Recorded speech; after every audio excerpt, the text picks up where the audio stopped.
எல்லாருக்கும் வணக்கம். இன்னைக்கு என்ன பண்ண போறோம் அப்படின்னா, என் வீட்டுக்காரர் இருந்துட்டு ஏதாவது ஒன்று செஞ்சு கொடுத்துட்டோம்னா மறுபடியும் ஏதாவது ஒன்று கேட்டே இருப்பாரு. அதே மாதிரி தான் இன்னைக்கு என்ன கேட்டிருக்காருன்னா ரோட் சைடு காளான். ஸோ அதுதான் பண்ண போகிறோம். ஆனால் அதை நான் மட்டும் தனியாக பண்ண முடியாதுன்னு சொன்னனால அவரையும் கூப்பிட்டு தான் வச்சு பண்ண போகிறேன். ஸோ நம்ம அப்படியே வீடியோ கண்டினியூ பண்ணிடலாம். வந்து நம்ம கையிலையும் கட் பண்ணலாம். சாப்பர் இருக்கனால ஃபர்ஸ்ட் ஒன்று போடுங்க எப்படி கட் பண்ணுதுன்னு பார்த்துட்டு. இந்த மாதிரி தான் வேணும். ஸோ அதனால நம்மளுக்கு இதில் இந்த மாதிரி நம்மளுக்கு கிடைக்காதுல்ல, அதனால நம்ம இதில் உன்னோட வேலையெல்லாம் ஈஸியாக இருக்கா? இப்போ இவ்வளோதான். இந்த மாதிரி பார்த்துக்கலாம். கையில் கட் பண்ணோம் அப்படின்னா இந்த மாதிரி குட்டி குட்டியாக கட் பண்ணிக்கலாம். நாங்கள் வந்து சாப்பர்லேயே போட்டுட்டோம். நல்லா வந்து ஃபைனாகவே வந்துருச்சு.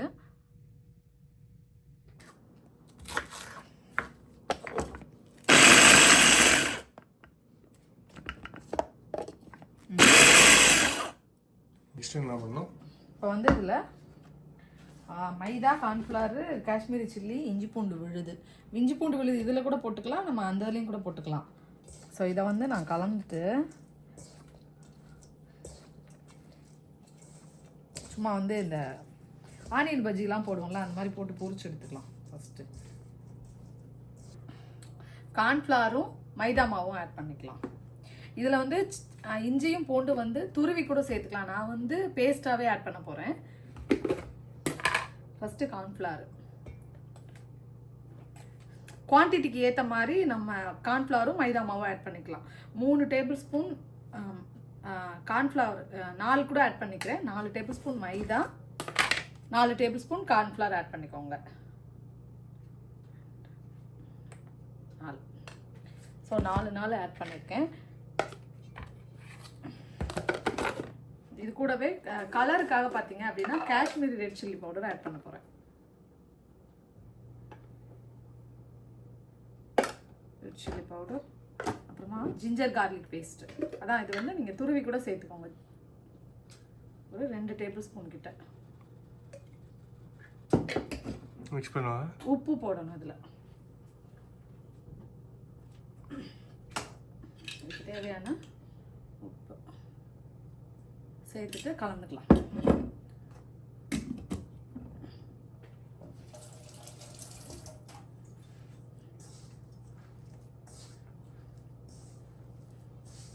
கேபேஜ்லேயே தண்ணி இருக்குமா, ஸோ அதனால நம்மளுக்கு அந்த பதத்துக்கு வந்துடும். அப்படியே போட்டு பொரிச்சு எடுத்துடலாம்.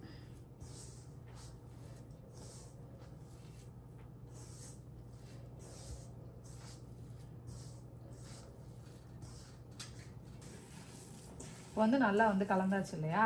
இப்படி எடுத்துட்டு நம்ம சும்மா போண்டாயோ இல்லை வடை மாதிரி இந்த மாதிரி தட்டி சும்மா அப்படியே போட்டு பொரிச்சு எடுத்துடலாம். எண்ணெய் காஞ்சிட்டு இருக்கு, அப்படியே போட்டுடலாம். சேஃப்லாம் கிடையாது, ஸோ அதனால அப்படியே போடுறேன். சும்மா வடைக்கு போகிற மாதிரி அப்படியே சும்மா தட்டி கூட அந்த மாதிரி.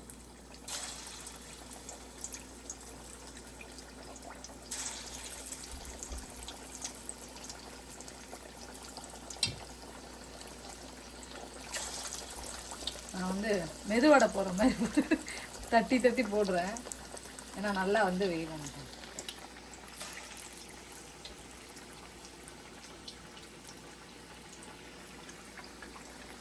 நம்மளுக்கு செஞ்சு தரதான் யாரும் இல்லைங்க, நம்மளாவது அடுத்தவங்க செஞ்சு கொடுப்போமே.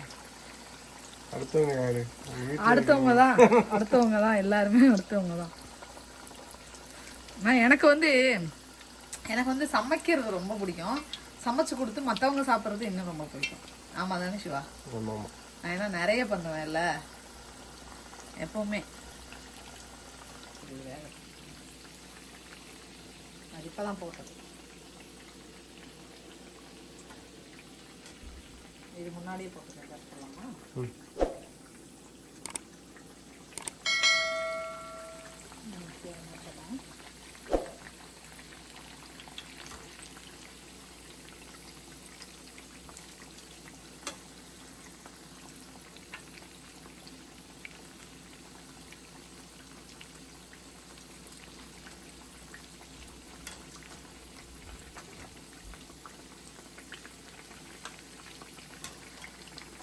நெக்ஸ்ட் பேட்ச் வந்து தட்டையாக போடாமல் சும்மா அப்படியே போட்டுட்டு எப்படியே பிச்சு போட தானே போகிறோம் அப்படின்ட்டு நல்லா அதான் ஒரு மாதிரி பக்கோடா மாதிரி வந்ததுக்கப்புறமா ஒரு அளவுக்கு வந்ததுக்கப்புறமா நம்ம எடுத்துடலாம். அதை பெருசு பெருசாக போட்டோம்னா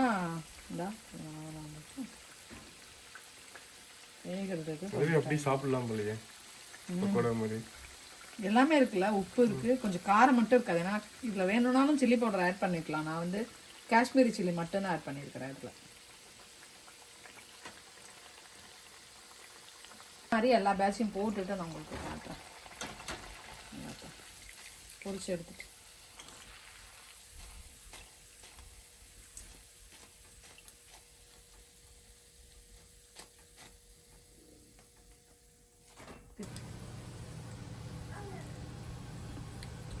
இதே டேஸ்ட் நல்லா இருக்கு. சாப்பிட்டு பாருங்க. காலிஃப்ளவர் மாதிரி இருக்குல்ல, காலிஃப்ளவர் பக்கோடா மாதிரி.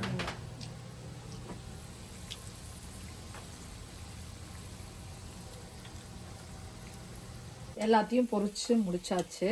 நெக்ஸ்ட் இதுக்கு வந்து ரெடி பண்ணணும். இது கொஞ்சம் நேரம் இதாகட்டும். அவ்வளோ எல்லாம் பொரிச்சு முடிச்சாச்சு.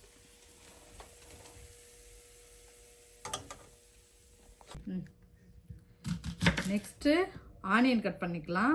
இதை வந்து பொரிச்சு எடுத்தோம் இல்லையா, இதை வந்து கொஞ்சம் கொஞ்சமாக சின்ன சின்னதாக வந்து பிச்சு போட்டுக்கலாம். இந்த வேலை நான் பார்க்க மாட்டேன், அவர் பண்ணுவார். பிச்சு பண்ணுமா? ஆமாம், போடுங்க. போட்டுட்டு காட்டுங்க.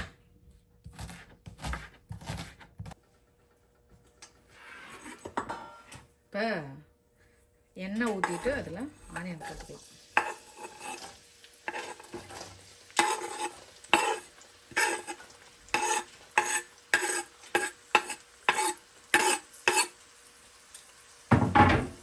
ஆனியன் நல்லா பொன்னிறமாக வதங்கினதுக்கு அப்புறமா அதில் இஞ்சி பூண்டு விழுது 1.5 டேபிள் ஸ்பூன் கிட்ட ஆட் பண்ணிக்கலாம். ஆட் பண்ணி இதையும் நல்லா பச்சை வாசம் போகிற வரைக்கும் பார்த்தீங்க அப்படின்னா அந்த எண்ணெய் கூடவே வதக்கி விட்டுக்கலாங்க.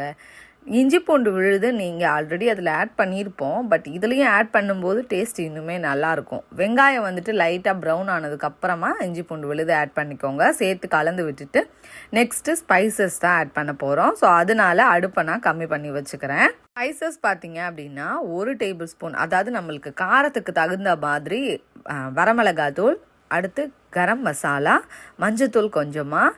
நான் வந்து இதில் லைட்டு ஒரு 1/2 டீஸ்பூன் அளவு சாட் மசாலா சேர்த்தேங்க.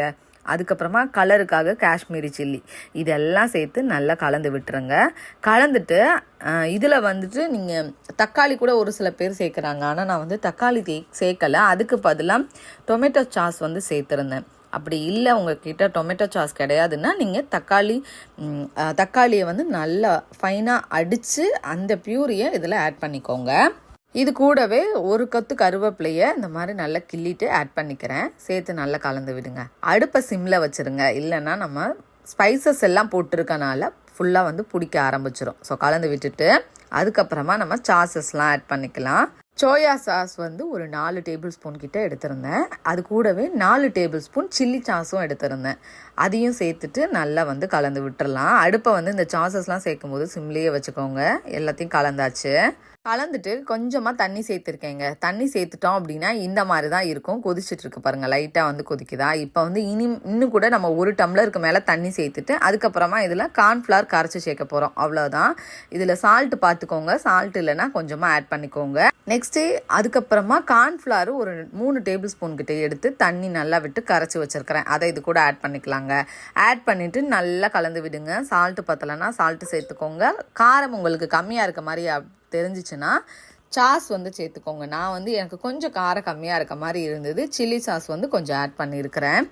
நெக்ஸ்ட்டு அதை சேர்த்துட்டு பார்த்தீங்க அப்படின்னா கொஞ்சம் நேரம் கொதிக்கிற மாதிரி இருக்கும். அப்போ வந்து ஒரு மாதிரி திக் கன்சிஸ்டன்சியில் இருக்குமா, அப்போ வந்து நம்ம அடுப்பை வந்து கொஞ்சம் குறைச்சி வச்சுட்டு நம்ம பிச்சு வச்சுருந்தா அந்த காளான் இதெல்லாம் சேர்த்துக்கலாம். காளானும் கேபேஜும் சேர்த்து நல்லா வந்து போட்டு பெரட்டி எடுத்துட்டோம் அப்படின்னா ரெடி ஆகிடுங்க. இப்போ வந்து நெக்ஸ்ட் அதான் போட போகிறேன். இந்த கன்சிஸ்டன்சியில் இருக்கணும். டேஸ்ட் பாரு. டேஸ்டே இல்லாத மாதிரி இருக்கு. மேபி காளான போடுறதுக்கு என்ன கருமமா இருக்கு. அப்படி சொல்லுவாங்க, சாப்பிடக்கூடாது. நீ காளான்ல கை வச்சா முதல் டெட் பாடி நீதான். லைட்டாக அந்த மாதிரி கொதி வந்ததுக்கு அப்புறமா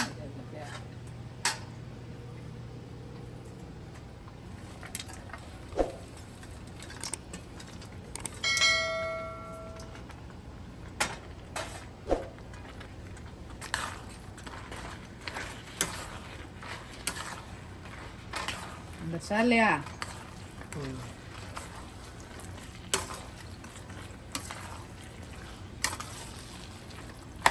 அவ்வளோதான். அதில் மேலே வந்து அந்த ஆனியன் இதெல்லாம் போட்டு சாப்பிட்டோன்னா நல்லா இருக்கும். கொஞ்ச நேரம் இது அப்படியே இதாகட்டும்.